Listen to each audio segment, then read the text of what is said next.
ہم اگر صحابہ کو مانتے ہیں تو اس کی بھی ایک ہی وجہ ہے، اور آل رسول کو مانتے ہیں تو اس کی بھی ایک ہی وجہ ہے، اور وہ وجہ ہے نسبت مصطفیٰ۔ جن رگوں میں میرے نبی کا خون دوڑ رہا ہے، الحمدللہ ہم ان کے بھی غلام ہیں، اور جن لوگوں کو میرے نبی نے اپنی خاص نسبت عطا فرمائی، ہم ان کے بھی در کے گدا ہیں۔ میں نے آپ کے سامنے سورہ توبہ کی آیت نمبر 40 تلاوت کرنے کی سعادت حاصل کی۔ اس میں میرے رب کائنات نے جہاں جہاں اپنے نبی کا ذکر کیا، وہاں وہاں ساتھ ساتھ اپنے نبی کے محبوب کا بھی ذکر کیا۔ آپ سب لوگ جانتے ہیں کہ جب ہجرت کا حکم آیا تو میرا نبی اپنے کاشانہ اقدس میں آرام فرما تھے۔ مولا کائنات سے پوچھا کہ رب نے حکم فرمایا ہجرت کر جاؤ، اے علی تم کیا مشورہ دیتے ہو؟ اپنے بستر پہ کس کو سلاؤں اور ساتھ کس کو لے جاؤں؟ تو مولا علی نے عرض کی، یا رسول اللہ بستر پہ میں سوتا ہوں، اور ہجرت کی خطرناک ترین رات ہے، دشمنوں کی تلواریں ننگی ہو چکی ہیں، دشمن دھاک میں ہے، تاک میں ہے، ایسے میں ساتھ اس بندے کو لے جاؤ جس پہ آپ کو یقین ہو اور جس کی وفاؤں پہ آپ کو یقین ہو۔ اے علی بتاؤ پھر کس کو لے جاؤں؟ مولا کائنات نے عرض کی، یا رسول اللہ علی کی نگاہوں میں وہ ذات جو جان سے بڑھ کر نبوت کی حفاظت کرنے والی ہے، اس کا نام ابوبکر صدیق ہے۔ سبحان اللہ، سبحان اللہ۔ 11ویں امام ہوئے حضرت امام حسن عسکری رحمۃ اللہ تعالی ہے، رضی اللہ تعالی عنہ علیہ السلام۔ ہم تینوں کے قائل ہیں، تینوں دعائیہ جملے ہیں، لوگوں نے ہمیں تقسیمیں بنائی ہوئی ہیں۔ رحمت اللہ علیہ کا معنی ہے اللہ کی ان پہ رحمت ہو، رضی اللہ عنہ کا معنی ہے اللہ ان پہ راضی ہو، اور علیہ السلام کا معنی ہے اللہ کی ان پر سلامتی ہو۔ ہم تینوں کے قائل ہیں، لوگوں نے ہمیں تقسیمیں بنائی ہیں، یہ رضی اللہ والے ہیں، یہ علیہ السلام والے ہیں۔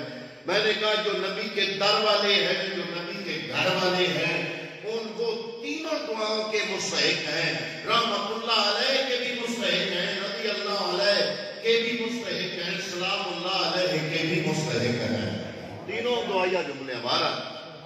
مولا کائنات مولا علی المرتضی شیر خدا عرض کرتے ہیں، یا رسول اللہ علی کی نگاہوں میں اس وقت اگر آپ کا با وفا سنگی کوئی ہے جو جان سے بڑھ کر نبوت کی حفاظت کرنے والا ہے، اس کا نام ابوبکر ہے۔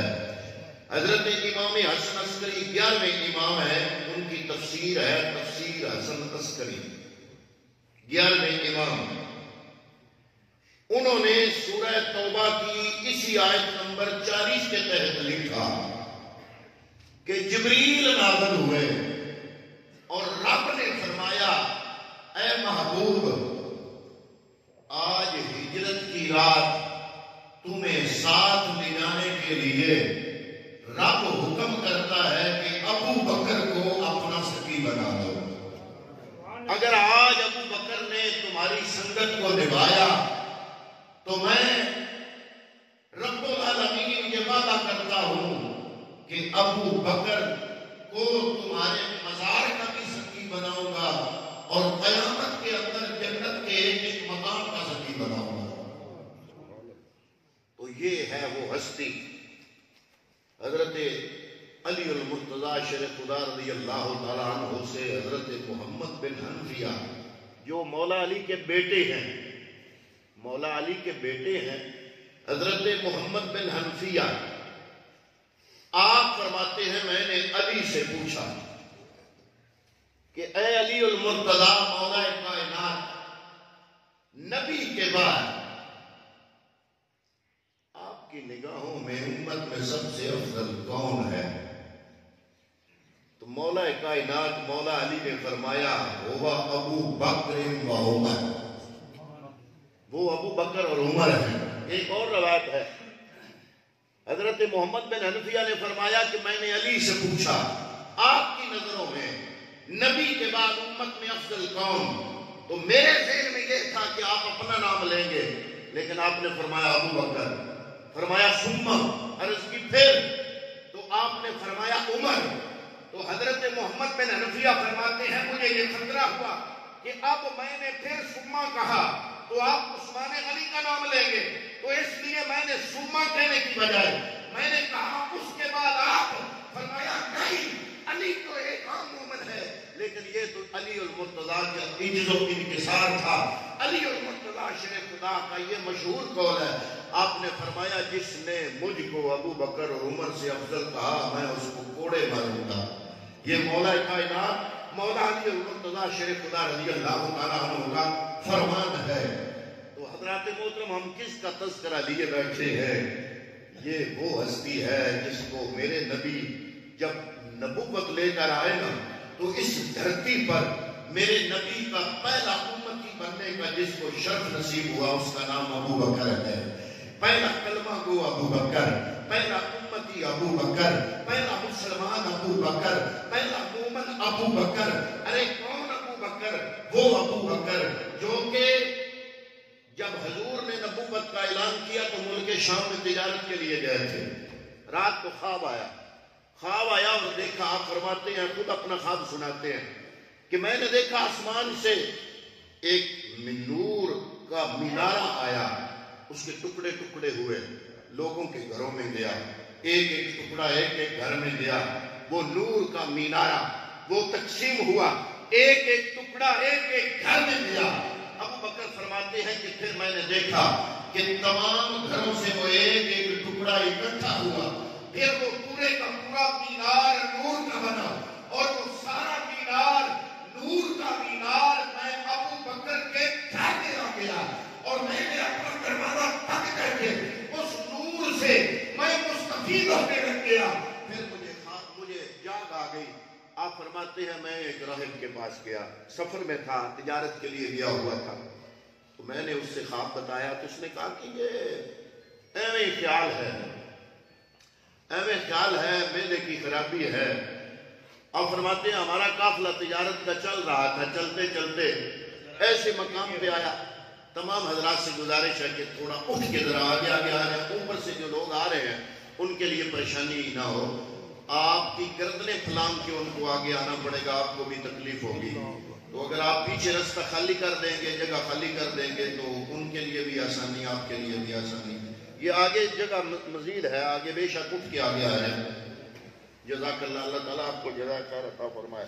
آپ فرماتے ہیں ہمارا قافلہ چلتے چلتے ایسے مقام پہ پہنچا، مجھے پتا چلا کہ یہاں پہ ایک راہب ہے، اس کا نام ہے بحیرہ، تو وہ خوابوں کی تعبیر بڑی بتاتا ہے۔ تو آپ فرماتے ہیں میں نے وہی خواب اس کے سامنے پیش کیا، میں نے کہا یہ مجھے خواب آیا۔ اس نے کہا میں نے یہ قوم، تم کس قوم سے ہو؟ آپ فرماتے ہیں میں قریش کی قوم سے ہوں۔ اس نے پوچھا میں نے یہ بلد، آپ کس شہر سے ہو؟ آپ فرماتے ہیں میں مکہ سے ہوں، مکہ سے، قوم قریش ہے۔ اس نے کہا اگر تم مکے سے ہو اور تمہاری قوم قریش ہے اور تمہیں یہ خواب آیا ہے تو پھر تمہیں مبارک ہو۔ یہ عیسائیوں کا راہب حضرت جناب سیدنا صدیق اکبر فرماتے ہیں کہ عیسائیوں کا راہب، پہلے راہب کو میں نے اپنا خواب بتایا، وہ کہتا ہے کہ یہ جناب سارے پیٹ کے بخارات ہیں، پیٹ کی خرابی کی وجہ سے اس قسم کے منتشر خواب آ جاتے ہیں جن کی تعبیر کوئی نہیں ہوتی، لیکن یہ بحیرہ نامی بہت بڑا راہب اور بہت بڑا معبر، بڑا مشہور تھا اپنے زمانے کا۔ لوگوں نے بتایا کہ یہ خوابوں کی تعبیر بڑی بتاتا ہے، میں نے اس کے سامنے اپنا خواب بیان کیا کہ یہ مجھے خواب آیا۔ اس نے میرا شہر پوچھا، میری قوم پوچھی، میں نے بتایا میرا شہر مکہ ہے، میری قوم قریش ہے۔ اس نے کہا پھر مبارک ہو، اگر تمہارا شہر مکہ ہے، اگر تمہاری قوم قریش ہے اور تم نے یہ خواب دیتا ہے پھر مبارک ہو، یہ خواب بڑی برکتوں والا ہے۔ میں نے کہا وضاحت کیا ہے؟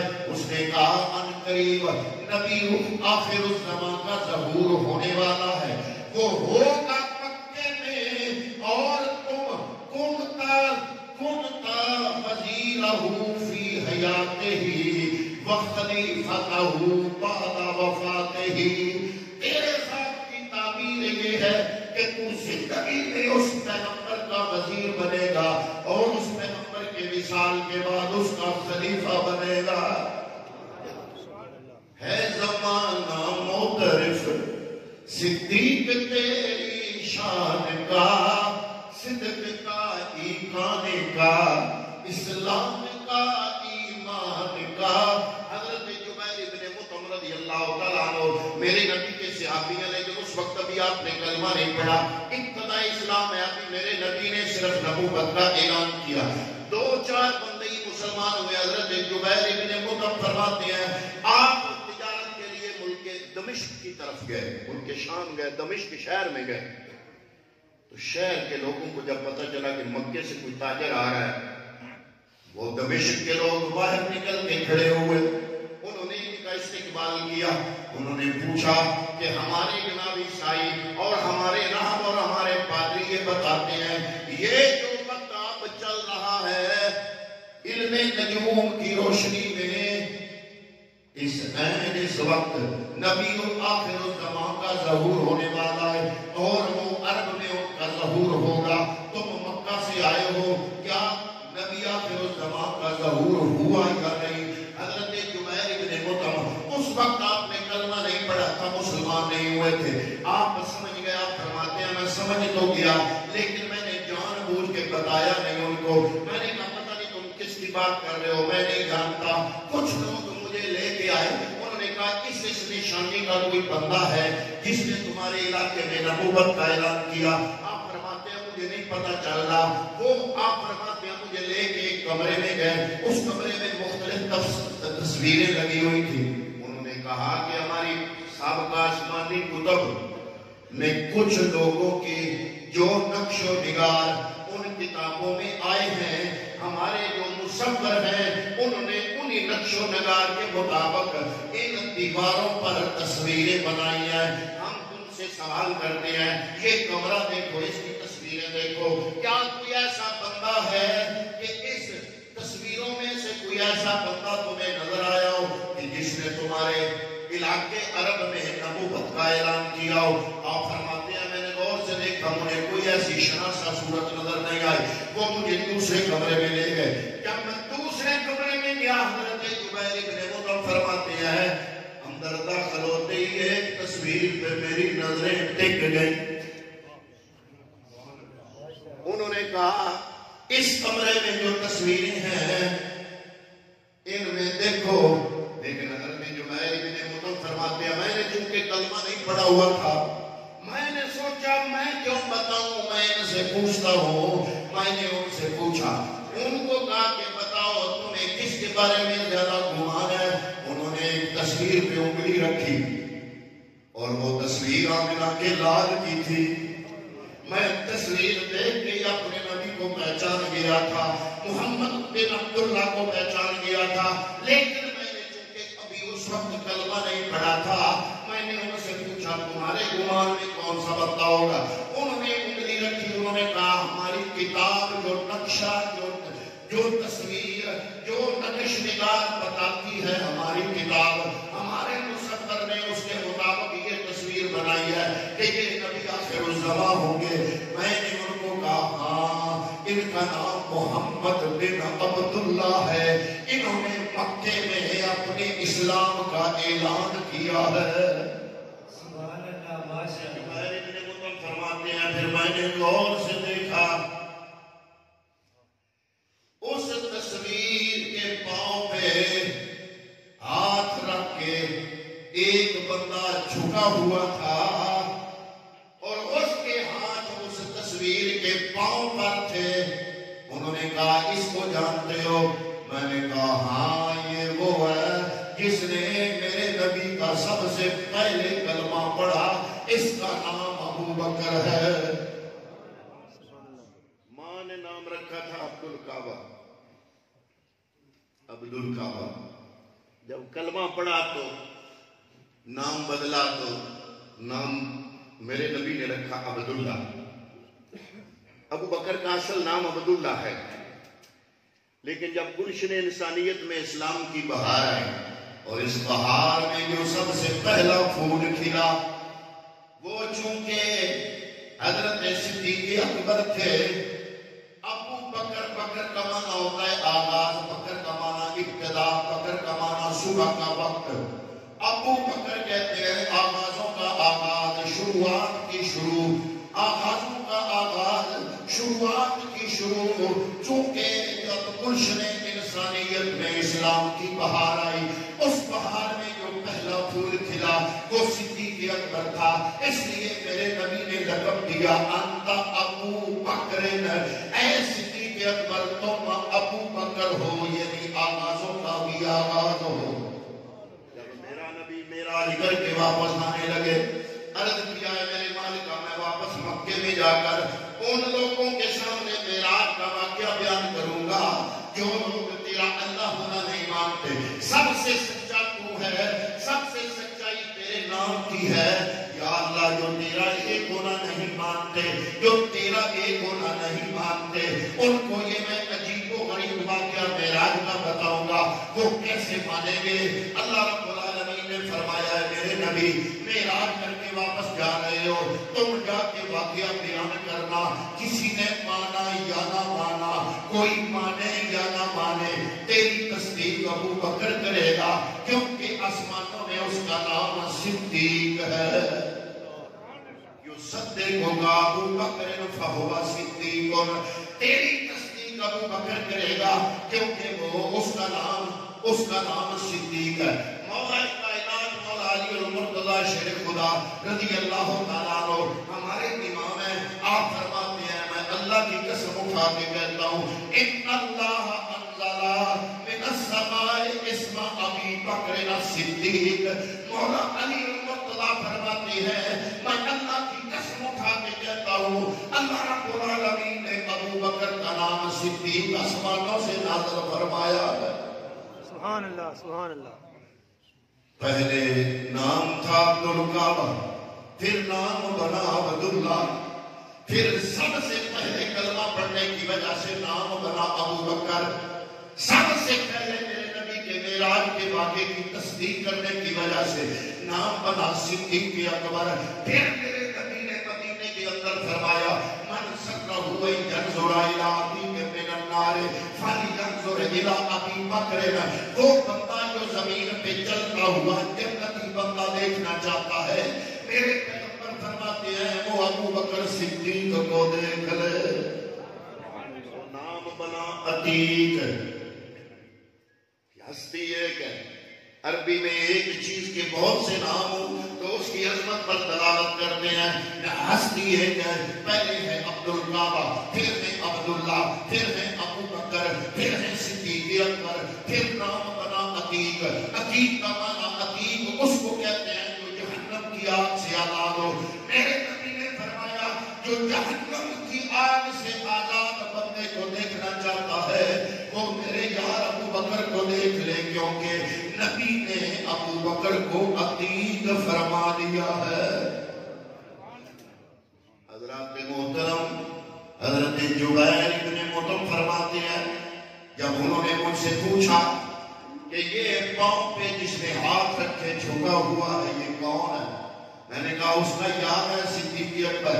حضرت صدیق اکبر نے جب اپنا خواب دمشق کے اندر اس بحیرہ راہب نامی بندے کے سامنے پیش کیا، اس نے تعبیر بتائی، آپ واپس آئے تو ابو جہل کو پتہ چلا ابو بکر صدیق آ گئے، کیونکہ آپ عالم اسلام کے ظہور سے پہلے عالم جاہلیت میں مکے کی عدالت کا چیف جج ابو بکر تھا۔ اللہ اللہ۔ عام چھوٹے چھوٹے جو دارے تھے نا، دارے چودھریوں کے، وہاں چھوٹے فیصلے ہوتے تھے اور قتل کے اور دیت کا فیصلہ ساری پریوں اکٹھی ہو کے ابو بکر صدیق کی حویلی میں آتی تھی۔ اور زمانہ جاہلیت میں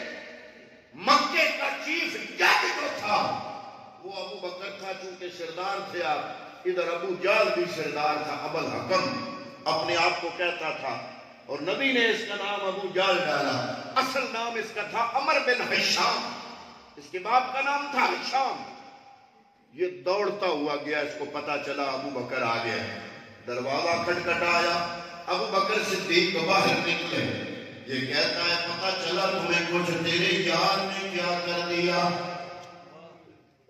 ابو بکر صدیق کی میرے نبی کے ساتھ یاری بڑی پرانی ہے، یوں کہہ لو اسلام سے بھی پہلے کی۔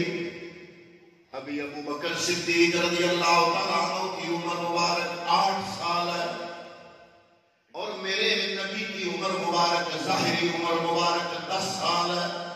اس وقت کی یاری ہے، بچپن میں بھی یاری ہے، جوانی میں بھی یاری ہے۔ جب ابو جہل کو پتا چلا اس کا یار آ گیا، واپس تجارت کر کے واپس آ گیا، دوڑتا ہوا گیا، ابو بکر صدیق کے دروازے پہ دستک دی، آپ نے دروازہ کھولا، فرمایا بتاؤ کیا بات ہے؟ اس نے کہا تم نے کچھ سنا؟ آپ نے فرمایا کیا بات ہے؟ اس نے کہا تیرے یار نے نبیوں نے کا اعلان کر دیا ہے۔ آپ فوراً چلے گئے، عرض کیا اے میرے یار محمد بن عبداللہ، میں نے سنا ہے آپ نے نبوت کا اعلان کیا ہے۔ آپ نے فرمایا ہاں تم نے سچ سنا ہے، مجھے اللہ نے رسول بنایا ہے، اور اب اللہ رب العالمین نے مجھے حکم دیا اپنی نبوت کا اعلان کر دے۔ حضرت صدیق اکبر عرض کرتے ہیں میرے یار، ہر نبی جو آیا دلیل لے کے آیا، کیا آپ کے پاس بھی کوئی دلیل ہے؟ میرے پیغمبر نے فرمایا تمہیں جو دمشق میں خواب آیا تھا، تم نے ایک مینارہ نور کا دیکھا تھا، پہلے راہب کو بتایا تھا، اس نے کہا تھا یہ پیٹ کے بخارات ہیں، یہ منتشر خواب ہے۔ دوسرے راہب کو جب بتایا، اس نے تجھے تعبیر بتائی کہ تو اگر قریش سے ہے، مکے سے ہے، تیری قوم سے نبی آخر الزمان کا ظہور ہوگا، کنتا وزیرہ فی حیاتہ تو خلیفہ بعد مماتہ، تو اس کی زندگی میں اس کا وزیر بنے گا، اس کی وفات کے بعد اس کا خلیفہ بنے گا۔ اگر تمہیں یہ خواب آیا ہے، خواب تم نے دمشق میں دیکھا، میں مکے میں تھا، میری نبوت کی دلیل یہ ہے کہ میں محمد کو پتا ہے۔ عرض کی حضور ہاتھ باہر نکالیے، میں آپ کے ہاتھ پہ ہاتھ رکھ کے کلمہ پڑھنا چاہتا ہوں۔ سب سے پہلے کلمہ پڑھا، جب میرا کر کے آئے تو ابو جہل پھر دوڑتا دوڑتا گیا، اور ابو بکر صدیق کا دروازہ کھٹکھٹایا، اب پتہ چلا تمہیں تیرا یار کیا کہتا ہے؟ آپ نے فرمایا بتاؤ کیا کہتا ہے؟ ابو جہل کہتا ہے کہ اگر تمہیں کوئی کہے کہ مکے سے وہ گیا بیت المقدس کی طرف، 6 مہینے کا فاصلہ ہے، 6 مہینے کا فاصلہ، مکے سے بیت المقدس گیا، ایک رات میں وہاں سے آسمانوں پہ گیا اور واپس اسی رات میں آ گیا، کیا مان لو گے؟ آپ نے فرمایا یہ تو نہیں مانا جا سکتا، یہ تو ہو ہی نہیں سکتا، کیونکہ مکے سے بیت المقدس فلسطین کا فاصلہ اونٹوں پہ دی جائیں تو 6 مہینے لگتے ہیں۔ ابو جہل نے جب دیکھا لوہا گرم ہے اوپر ضرب لگاؤ، تو ابو جہل کہتا ہے مانتے ہو نا کہ یہ نہیں ہو سکتا؟ فرمایا ہاں مانتا ہوں یہ نہیں ہو سکتا۔ ابو جہل نے پھر گرم لوہا دے کے ضرب لگانے کی کوشش کی، تو آپ کو کہتا ہے اگر نہیں ہو سکتا تو تیرا یار کہتا ہے میں رات کے تھوڑے سے حصے میں بیت المقدس بھی گیا، 1.25 لاکھ نبیوں کی امامت کرائی، پھر 7 آسمان لا مقام جنت الاقصی کا مشاہدہ کر کے واپس آ گیا، اور کنڈی ہل رہی تھی، بستر گرم تھا، پانی چل رہا تھا، کیا یہ ممکن ہے؟ ابو بکر صدیق نے فرمایا ابھی میں نے اپنے نبی کی زبان سے نہیں سنا، تم بتا رہے ہو، لیکن اگر میرے نبی نے یہ کہا ہے تو اس سے بڑا سچ ہو ہی کوئی نہیں سکتا۔ سبحان اللہ، ماشاءاللہ۔ جب وہ حضور کی بارگاہ میں آئے، عرض کیا رسول اللہ میں یہ سن کے آیا ہوں، کیا ٹھیک ہے؟ ایسے ہی ہے؟ فرمایا ہاں۔ عرض کی یا رسول اللہ میں تصدیق کرتا ہوں، حضرات محترم اسی وجہ سے اللہ رب العالمین نے فرمایا اے میرے محمد مصطفیٰ، کوئی اور تصدیق کرے نہ کرے تیری تصدیق ابو بکر کرے گا، کیونکہ وہ صدیق اکبر ہے۔ مولا علی مشورہ دے رہے ہیں کہ ابو بکر کو ساتھ لے جاؤ۔ میرا پیغمبر اپنے کاشانے سے نکلے، ابو بکر کے دروازے پہ گئے، دروازہ کھٹکھٹایا، اندر سے آواز آئی من دکل باب، کون کھٹکھٹا رہا ہے دروازہ؟ تیاری تھی، پہلے ایک اونٹنی تیار کی ہوئی تھی، انتظار تھا کہ ہجرت کا حکم آئے گا، لیکن جب کوئی دروازہ کھٹکھٹائے تو بندہ گھر میں سے آواز دیتا ہے کون ہے؟ جب آواز دی نا کون، من دکل باب، دروازہ کون کھٹکھٹا رہا ہے؟ آواز ہے یانا نبیوں کا محمد الرسول اللہ، میں تیرا نبی محمد الرسول اللہ ہوں، دروازہ کھولو۔ حضرت ابو بکر نے دروازہ کھولا، میرے پیغمبر نے فرمایا کہ مجھے خلوت چاہیے، گھر والے سائیڈ پہ کر دو۔ ہاتھ جوڑ کے عرض کی آقا دو ہی میری بیٹیاں ہیں، چھوٹی کا نام عائشہ ہے، اس کے ساتھ آپ کا نکاح ہو چکا ہے، اور اس سے بڑی اسماء ہے، وہ آپ کی ویسے سالی بن گئی، تو اور تو گھر میں بندے ہی کوئی نہیں، آپ تشریف لائیے۔ حضور نبی کریم اندر تشریف لے گئے۔ یہ دن تھا، آدھی رات تک میرے نبی نے ابو بکر صدیق کے بستر پہ آرام کیا۔ ہجرت کی رات ایک بستر کا ذکر کیا جاتا ہے، دوسرا بستر نہیں یاد کیا جاتا۔ میرے پیغمبر نے اپنے بستر پہ علی کو سلایا، ہمارا علی کی عظمتوں کو بھی سلام۔ اب اپنا بستر جب نبی نے علی کو دیا تو نبی نے آدھی رات تک خود کس بستر پہ آرام کیا؟ اپنے بستر پہ علی کو سلایا، پیغمبر نے خود ابو بکر صدیق کے بستر پہ آرام کیا۔ آدھی رات ہوئی تو حکم فرمایا اب نکلو، نکل پڑے۔ ادھر جب صبح ہوئی نا تو ابو جہل اندر گیا کہ محمد نکل نہیں رہا، چادر ہٹائی، نیچے علی ہے، اے علی تمہارا بھائی، تمہارا نبی کدھر گیا؟ مولا کائنات فرماتے ہیں وہ تو رات کے چلے گئے، تمہیں ہوش ہی نہیں ہے۔ بدحواسی میں دوڑتا ہوا ابو بکر صدیق کے دروازے پہ آیا۔ کفر بھی جانتا ہے نبی اگر اپنے کاشانے میں نہیں ہوگا تو کہاں سے ملے گا؟ اللہ اللہ، کفر بھی یہ جانتا ہے، کفر کا سردار ہے ابو جہل۔ بدحواسی میں دوڑا، جب نبی کو بستر پہ نہ پایا تو سیدھا ابو بکر کے دروازے پہ دستک دی۔ حضرت اسماء نے دروازہ کھولا، فرمایا تیرا باپ اور نبی کہاں گئے؟ آپ نے فرمایا نہیں بتاؤں گی۔ غصہ بڑا تھا، بھی ساری رات ہم جاگ کے ہم نے گزاری، پہرا دیا، نبی ہاتھوں سے نکلا، غصہ تھا بڑا، جوان تھی اسماء۔ ابو جہل نے ہاتھ اٹھایا، حضرت اسماء کے رخسار پہ تھپڑ مارا، انگلیاں لگی کانوں کی لو تک، کان کی لو پھٹ گئی، بالیاں نیچے گر گئی اور خون کا فوارہ نکلا۔ آپ تڑپ کے بولی اے ابو جہل، چاہے مجھے مار بھی دو گے میں نہیں بتاؤں گی کہ پیغمبر کہاں گئے۔ پتہ بھی ہے، میں یہ بات ہی کرنے لگا ہوں، میں نے اسی لیے قرآن پاک کی آیت سورہ توبہ کی آیت نمبر 40 تلاوت کی۔ بڑی قابل غور الفاظ ہیں یہ، بڑی قابل غور آیت ہے۔ فرمایا اللہ تنصروا فقد نصرہ اللہ، تم نے مدد نہیں کی تو اللہ نے مدد کی۔ یا اللہ تم نے کیسے؟ فقد نصرہ اللہ، اللہ نے مدد کی۔ قرآن مجید میں یہی لفظ ایک اور مقام پہ بھی ہے، فرمایا وَلَقَدْ نَصَرَكُمُ اللَّهُ بِبَدْرٍ، بدر میں اللہ نے تمہاری مدد کی۔ قرآن سے پوچھو کیسے؟ تو آگے اللہ بیان فرماتا ہے میں نے 5000 فرشتے نازل فرمائے بدر میں۔ تو اللہ فرماتا ہے کہ فقد نصرہ اللہ ہو، جب بدر میں فرشتے آئے تو اللہ کی مدد ہے۔ اور یہ ہجرت کی رات ابو بکر ساتھ دے تو رب کہتا ہے ابو بکر کا ساتھ دینا فقد نصرہ اللہ ہو، یہ اللہ کی مدد ہے۔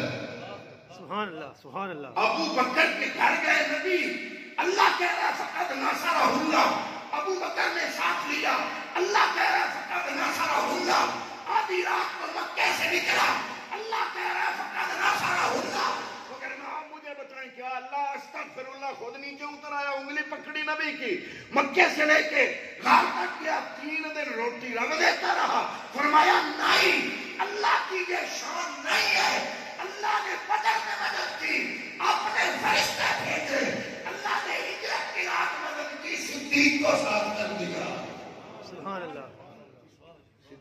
اکبر کی اداؤں کا نام فقط نصرہ اللہ ہے. اللہ اللہ اللہ. صدیق کے دامن کا نام فقط نصرہ اللہ ہے.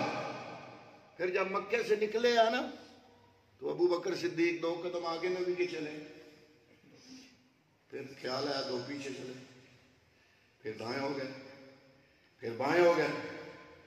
نبی نے فرمایا ابو بکر ایک طرف چلتے رہو. یہ کبھی آگے چلتے ہو, کبھی پیچھے, کبھی دائیں, کبھی بائیں. عرض کیا حضور نبوت کی ساری زندگی کی خطرناک ترین رات ہجرت کی رات ہے. دل میں خوف پیدا ہوتا ہے تلوار آگے سے تیر نہ آ جائے. ابو بکر آگے ہو جاتا ہے کہ تیر آئے تو ابو بکر کے سینے میں لگے, میرے نبی کو غصہ نہ ہو. پھر اسی خیال کے تحت تیر پیچھے سے آ سکتا ہے, ابو بکر پیچھے ہو جاتا ہے. پھر اسی خیال کے تحت تیر بائیں سے بھی آ سکتا ہے, ابو بکر دائیں ہو جاتا ہے. پھر اسی خیال کے تحت کہ تیر بائیں سے بھی آ سکتا ہے, ابو بکر بائیں ہو جاتا ہے. یا رسول اللہ, نبوت کی ساری زندگی کی خطرناک ترین رات یہ ہجرت کی رات ہے. میری ایک جان ہے, اگر کروڑ جانیں بھی ہوتی ایک ایک کر کے آج کی رات محمد کے قدموں پہ نچھاور کر دیتا. سبحان اللہ, ماشاء اللہ. تیرے نام پہ جان فدا, نہ بس ایک ہی جان دو جہاں فدا, نہیں 2 جہاں سے بھی جی بھرا. کروں کیا کروڑوں جہاں نہیں. اللہ تعالیٰ فرما رہا ہے اذا خرجہ الذین کفروا, جب کافروں نے نکال لیا شان یسنین. اسنین کہتے ہیں 2, ثانی کہتے ہیں دوسرا. شان یسنین 2 میں سے دوسرا. اذ یقول لصاحبہ, جب بندے ہی 2 ہوں اور اللہ کہے 2 میں سے دوسرا. جب اپنے صحابی کو کہہ رہا تھا لا تحزن ان اللہ معنا, غم نہ کر اللہ ہمارے ساتھ ہے. اگر میں کہوں نا اللہ میرے ساتھ ہے تو ان اللہ معی. نبی نے یہ نہیں کہا ان اللہ معی, نبی نے کہا ان اللہ معنا, اللہ ہم دونوں کے ساتھ ہے. کچھ لوگ پتہ کیا کہتے ہیں, ہجرت کی رات ابو بکر جان بوجھ کے ساتھ ہو لیا تھا کہ مکے کے کافروں کو خبر دے سکے, جاسوس بن کے ساتھ ہوا تھا. استغفر اللہ. اور اس لیے غار میں پہنچا تو رویا ابو بکر, تاکہ جو غار کے باہر کافر تلاش کر رہے ہیں وہ آواز سن لے, ان کو پتہ لگ جائے کہ نبی غار کے اندر ہے. میں نے کہا پھر اس کا مطلب یہ ہے کہ استغفر اللہ. نبی بھی عربی نہیں جانتا تھا, خدا بھی عربی نہیں جانتا تھا. اس نے کہا کیسے؟ میں نے کہا حزن دل کے غم کو کہتے ہیں حزن, اور اگر میں آنسوؤں سے روؤں نا تو عربی میں کہتے ہیں بکا یبکی. اگر میں نے کسی کو آنسوؤں سے رو رہا ہو تو منع کرنا, تو میں نے کہنا لا تبکی, نہ رو. اور اگر میں چیخ رہا ہوں, اونچا اونچا رو رہا ہوں, تو عربی میں اس کے لیے الگ لفظ ہے صاخا یسیخو. تو اس کا مطلب بنتا ہے, لفظ بنتا ہے لا تسخ, نہ رو. میں نے کہا پھر تینوں چیزوں کے لیے الگ الگ الفاظ ہیں عربی میں. تم کہتے ہیں اونچا اونچا رو رہے تھے, اس کا مطلب ہے کہ اللہ نے عربی صحیح نہیں بول لی. استغفر اللہ. اللہ کو چاہیے تھا کہتا لا تبکی یا لا تسخ. لا تبکی کہے تو آنسوؤں سے نہ رو, لا تسخ کہے تو اونچا اونچا آہوزاری سے نہ رو. اللہ نے نہ لا تبکی کہا نہ لا تسخ کہا. اللہ نے فرمایا لا تحزن, اے ابو بکر دل میں غم نہ کر. سبحان اللہ. دل کے غم کو حزن کہتے ہیں. ان اللہ معنا. آگے الفاظ بڑے پیارے ہیں, ٹائم بھی ہو گیا. میں انہی الفاظ کو آپ کے سامنے پیش کر کے, قرآن کے لفظ ہیں. یا اللہ پھر کیا ہوا؟ فرمایا جب اپنا دوسرا ثانی یسنین نے اذ ہما فی الغار اذ یقول لصاحبہ, جب دوسرا اپنے صحابی کو کہہ رہا تھا لا. 3 دن اور 3 راتیں جو 2 بندے اکٹھے رہیں, باتیں تو اور بھی کریں گے نا, لیکن رب نے جو بات پسند کر کے اچک کے قرآن بنایا، اللہ اللہ یہ وہ ہے جس میں پیغمبر اپنے صدیق سے پیار محبت کی بات کر رہا تھا. تسلی دے. جب تسلی دی نا تو آگے اللہ فرماتا فَأَنزَلَ اللَّهُ سَكِينَتَهُ عَلَيْهِ. لفظ علیہ آپ میں پڑھے لکھے بھی حضرات ماشاءاللہ کافی موجود ہیں. اگر ایک بندہ ہو تو میں نے کہنا ہے علیہ، دو ہوں تو کہنا ہے علیہما، بہت سارے ہوں تو میں نے کہنا ہے علیہم. فَأَنزَلَ اللَّهُ سَكِينَتَهُ عَلَيْهِ. اللہ فرماتا ہے میں نے سکینہ نازل کیا اس پر. اب ایک بنیادی چیز، ایک فرق اور بھی ہے. ایک ہوتا ہے سکون، ایک ہوتا ہے سکینہ. سکون میرے حالات ٹھیک ہوں نا، معاشی دشمن کا خوف نہ ہو، مزے سے زندگی گزار رہا ہوں تو میں نے کہنا سکون ہے. اور اگر دشمن ہو نا سامنے اور میرے دل میں اس کا خوف نہ ہو تو اس کو کہتے ہیں سکینہ. کے دشمن ہیں تو صحیح لیکن رب نے دل کو مطمئن کر دیا. اللہ نے لفظ سکون نہیں کہا، لفظ سکینہ کہا. فرمایا فَأَنزَلَ اللَّهُ سَكِينَتَهُ عَلَيْهِ. اللہ نے سکینہ نازل کیا اس پر. اب آپ پڑھا لکھا مجمع، میں آپ سے سوال کرنا چاہتا ہوں کہ کس پر؟ یا اللہ کس پر؟ فرمایا جس کو پیغمبر تسلی دے رہا تھا. اب نشانہ بنا رب کے سکینے کا اس کا دل. اللہ اللہ دل ابو بکر کا سکینہ عرشوں سے آیا. اب رب کے سکینے کا نشانہ صدیق کا دل بنا. اللہ فرماتا ہے فَأَنزَلَ اللَّهُ سَكِينَتَهُ عَلَيْهِ. اور اگلے لفظ اس سے بھی پیارے، قرآن ہے، قرآن سورہ توبہ آیت نمبر 40. فرمایا وَأَيَّدَهُ. اور اللہ نے واحد ضمیر غیر، اللہ نے اس ابو بکر کی مدد کی. یا اللہ کیسے؟ جندن کا معنی ہوتا سپاہی، پورے لشکر کو کہتے ہیں جنود. یا اللہ کیسے مدد کی؟ فرمایا وَأَيَّدَهُ بِجُنُودٍ لَّمْ تَرَوْهَا. کائنات کی آنکھیں جس لشکر کو نہیں دیکھ سکتی، رب نے اس لشکر سے صدیق کی مدد فرما دی. سبحان اللہ. ہوا کیا جب صدیق کا دل مطمئن ہوا؟ فرمایا وَجَعَلَ كَلِمَةَ الَّذِينَ كَفَرُوا السُّفْلَىٰ.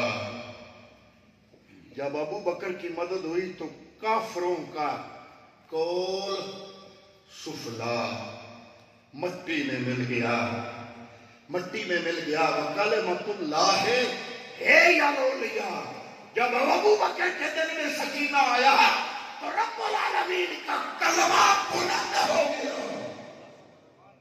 اب آخری بات جو میں کرنا چاہتا ہوں، جب ابو بکر نے ہجرت کی رات کو دیکھا نبی کے پایا اقدس میں سے خون رس رہا، ہاتھ جوڑ کے عرض کی آقا نیچے بیٹھوں، میرے کندھوں پہ آؤ.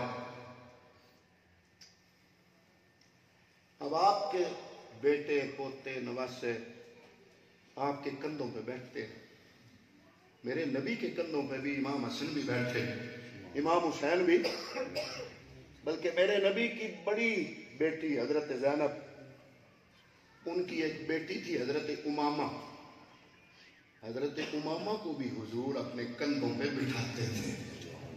اور جب حضرت زہرا کا وصال ہوا نا تو حضرت زہرا نے وصیت فرمائی مولا علی کو کہ اے علی، میرے مرنے کے بعد میری جو بانجی ہے نا امامہ، زینب کی بیٹی، جس کو نبی اپنے کندھوں پہ بٹھاتے رہے، اس کے ساتھ شادی کر لینا تاکہ میرے چھوٹے بچے، میری بیٹی زینب اور میری بیٹی ام کلثوم اور حسنین کریمین، ان کی وہ میری بانجی اچھے طریقے سے تربیت کرے گی اور ان کو پالے گی.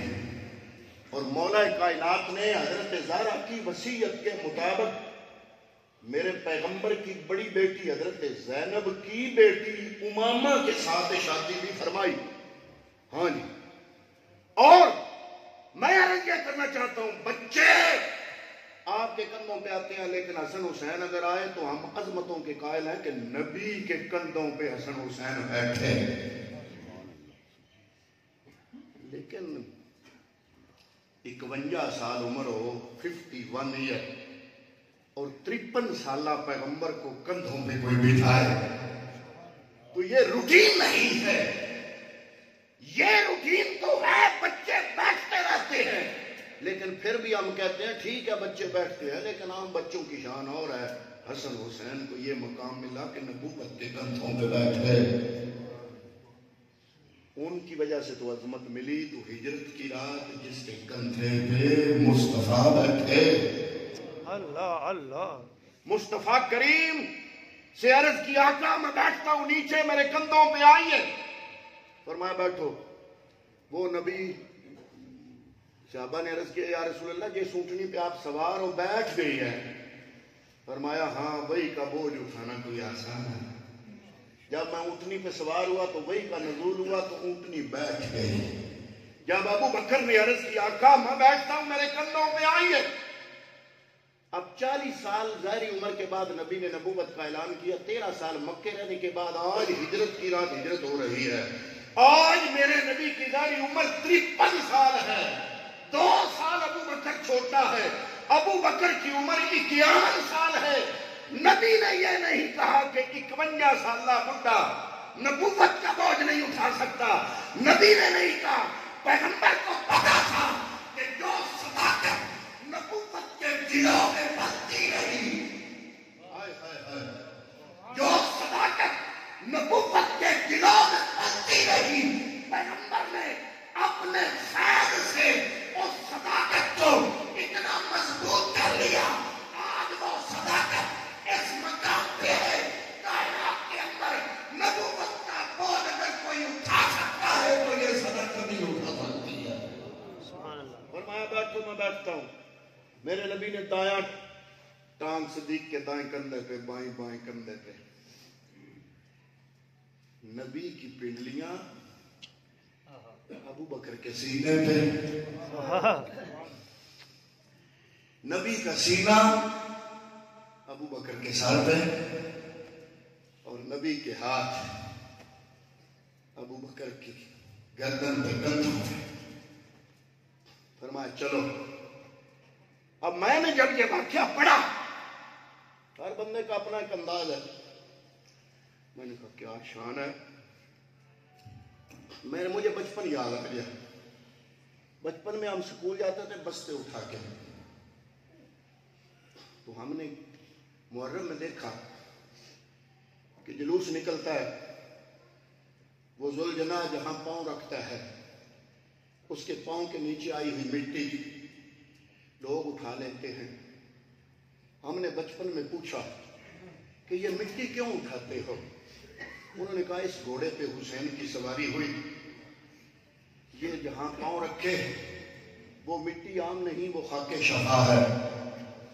میں نے کہا چلو جی قرآن کی ساری آیتیں سائڈ پہ رکھ دو، نبی کی ساری حدیثیں سائڈ پہ رکھ دو، صرف یہی معیار بنا دو کہ اگر حسین جس سواری پہ بیٹھے وہ سواری جہاں پاؤں رکھے پاؤں کے نیچے آئی ہوئی مٹی ادب والی ہے، تو ہجرت کی رات جس کی وجہ سے حسین بنا، حسین کا نانا نبی، ہجرت کی رات جس ابو بکر کے کندھوں پہ بیٹھا، ارے وہ ابو بکر کے وفادار نہ بن سکا. ماشاءاللہ. باقی میں کہتا ہوں رضی اللہ عنہ ورضوا عنہ والی آیت بھی رہنے دو. والسابقون الاولون من المہاجرین والانصار، یہ بھی قرآن کی آیت ہے صدیق کی شان میں. وَسَيُجَنَّبُهَا الَّذِي يُؤْتِي مَالَهُ يَتَزَكَّىٰ، یہ بھی صدیق کی شان میں.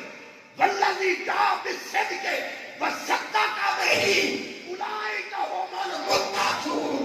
فرمایا ایک سچ لے کے آنے والا، ایک اس کی تصدیق کرنے والا، یا اللہ کیسا ہے؟ فرمایا اولئک هم المتقون. یہ ساری جماعت ہی پرہیزگاروں کی ہے. ہم تو سب کو سلام کرنے والے. اتنا اب ٹائم نہیں کہ میں مزید آگے جاؤں، پہلے بھی ٹائم بہت زیادہ ہو گیا.